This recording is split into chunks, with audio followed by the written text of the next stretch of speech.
Sembla que la vida torna a somriure a Norel.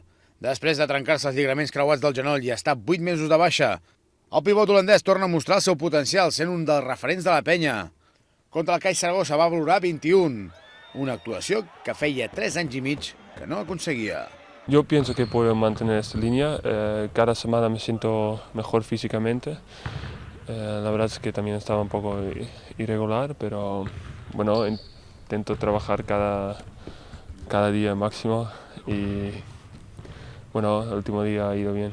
Pel pivot, l'equip verd i negre ha d'aprofitar la tendència positiva que porta l'equip i donar un cop d'efecte a Sant Sebastià. Ellos han ganado aquí de 20 en casa. Estamos, bueno, no queremos perder otra vez de paliza. Todo el equipo está mentalizado para que tenemos que entrenar duro esta semana para jugar un buen partido y para competir ahí. Qui tornaran a convocar després de 2 setmanes lesionat és Nacho Llobet, que considera que el play-off és complicat, però no s'ha de renunciar a res. Bueno, és una il·lusió que tenim tots en el fons.